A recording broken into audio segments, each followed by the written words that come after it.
All right, Matt the Mortgage Guy here with a quick video. Mid-February 2021, I wanted to give an update on forbearance numbers. I know forbearance is something that's a hot topic. A lot of people want to talk about real estate, the real estate market, and how forbearance is going to affect that without even really understanding the numbers or the stats behind what's actually going on in forbearance. So Mortgage Bankers Association came out with a report yesterday, February 16th, 2021, where they shared some numbers, and these numbers reflect what has happened for people exiting forbearance between June of 2020 and February 7th of 2021. So these numbers are fairly current, and every time I read one of these, I looked at the January report, and February looked really similar. Slightly better, but very similar. And I'll get into the numbers, take from them what you will. I tend to see it as not as much people are struggling as you might think when somebody just tells you a big number like 2.6 million people are currently in forbearance, because I talk to these people every day. I've got clients that I'm talking to. I literally talked to a couple clients yesterday that said, oh yeah, we took forbearance, we're gonna get out of it come June or whenever it was, and they just strategically were not paying their mortgage. And I don't blame them if they had a cut in hours. One of the clients I talked to was going through a job transition, but it's available to them whether they truly need it or they're going to foreclose, or you think they're going to foreclose when they come out of it. The people that I'm talking to, it doesn't appear likely. So that new number that has been a decline since the last report of, I don't know, it declined to 5.29% of people with a mortgage are in forbearance, and that represents 2.6 million homeowners. So when they did this report and they looked at the last, whatever that is, 7 or 8 months between June and February, of the people who exited forbearance, 28.2% were still making payments. Means they entered forbearance, but they continued to make payments.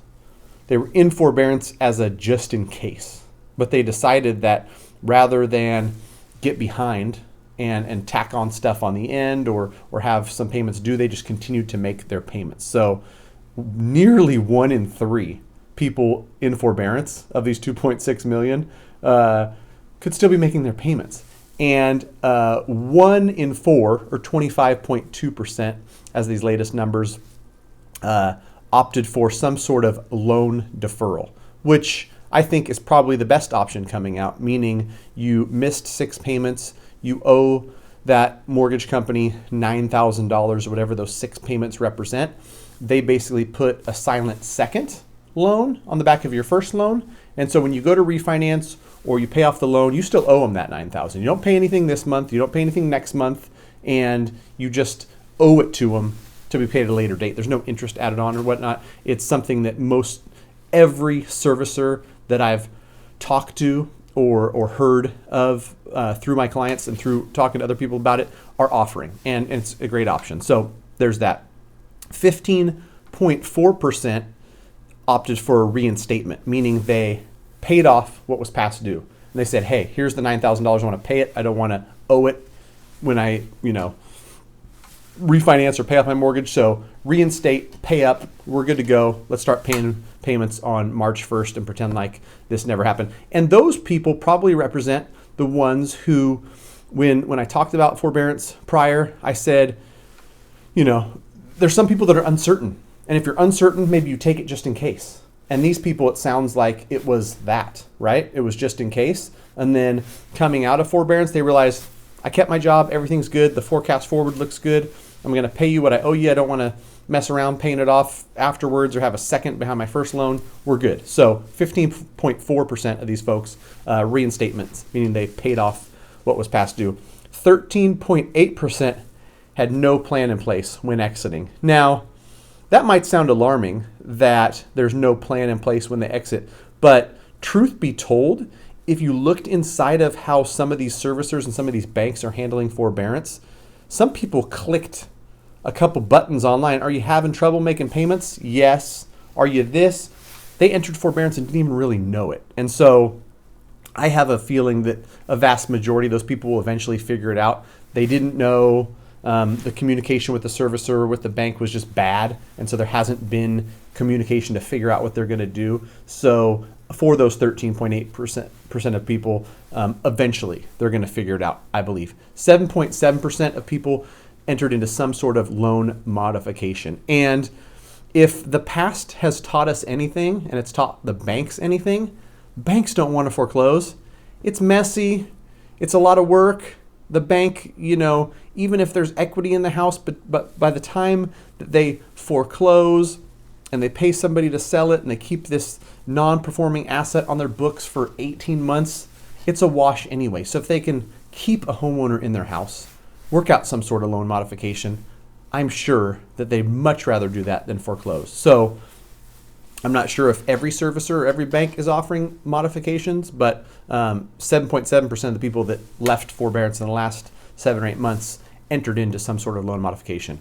7.5% ended up paying their loan off. They either refinanced or they sold. And I can tell you from a lender's perspective, most every lender I send business to now, as long as you don't have any past due, you came out of forbearance, even if you have that second tacked onto the back, as long as there's no past due amount, lenders are allowing you to refinance. So a lot of people entered forbearance as a just in case and then said, oh my gosh, I didn't realize rates were so low.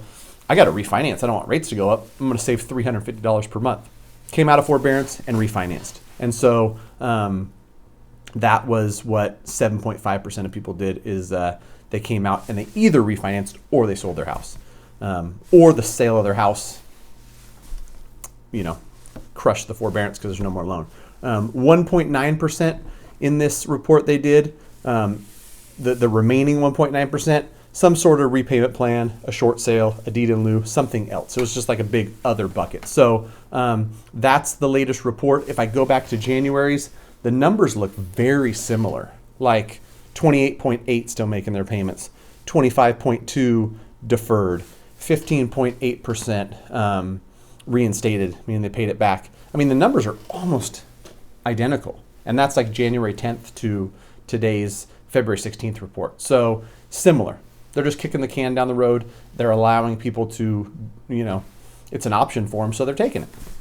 So that's my thoughts. I don't have time in this video to go into the future of the real estate market, how forbearance will affect it and all that. But what I'll tell you is those who are banking on foreclosures as a result of forbearance being the solver of this current bad balance in real estate where there's way too much demand and very little supply, I really, truly don't believe that we're going to have a ton of foreclosures that just, create the supply that we truly need to have a more balanced market. I just don't believe it. Something else might be able to help. Increased interest rates might dampen demand.